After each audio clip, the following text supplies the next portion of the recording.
a very tight-knit, family-oriented community. You did a great job yesterday. I was saying. Had a good time. Yes, and hopefully I can join you next year. All right, I'm going to get out there. We take a look here. We got 44 degrees at First Coast News. Our big story today, yeah, we've got some cold hands and warm hearts again. So thinking about our success yesterday with the Canines for Warrior. And today, we're wearing the pink at First Coast News. Yeah, community oriented. It's all about community, family, God, family, community in my book. So we've got Buddy Check 12. Okay, so that's going on today, First Coast News. Buddy Check 12 was something Jeannie Blaylock came up with, and it's spread throughout the entire, not just the United States, but all over the world. So we have a lot to be proud of here. And as we look outside at our thermometer, it is warmer compared to yesterday morning, but this is just down by the river, okay? So it's just a very light wind. Remember yesterday we had the cold air advection and the wind chills. We don't have to worry about the wind chills this morning, but we do have some frost, a heavy frost out there for the kiddies and the parents getting back to work and school. We got that dew point of 29. So with that calm wind, you get away from the warmer river and the water. We're talking about some frost. So how that frost forms, well, temperatures, even if you're a little bit above freezing this morning, okay, like we'll see in parts of St. John's where the frost advisory is, most of the lows just a tad above 32.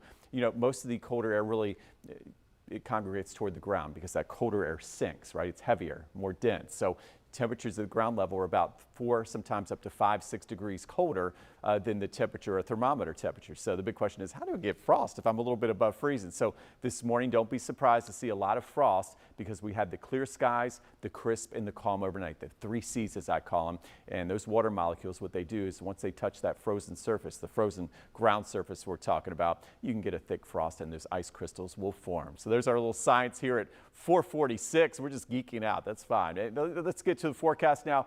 First of all, temperatures getting you out the door. 31 Jacksonville, 28 in Folkestone, 27 toward McClenny, 32 Lake City. And there's our new record. We've tied it here in Jacksonville. I think we could drop another 2 degrees.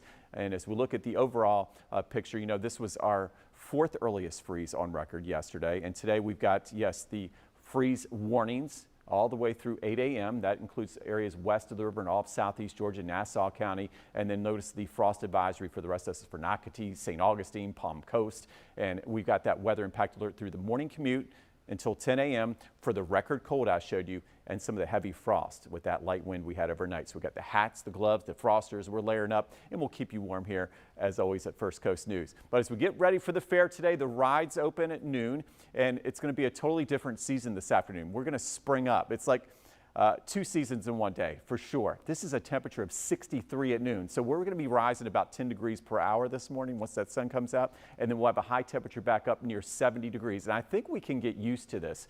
Okay, so again, very cold start, warm finish. And what we're watching in that 7-day forecast is that polar jet stream retreat moving far to the north.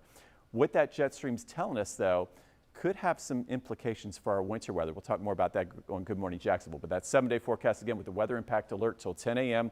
A much warmer afternoon. That's near 70 degrees, a 40-degree rebound. Thursday, Friday, back to where we should be, mid-70s. Still lows in the low to mid-40s, so no more frosts or freezes. And then as we get ready for the weekend, yeah, we're working on that Jags forecast. It's looking even better. Temperatures back up near 80 degrees.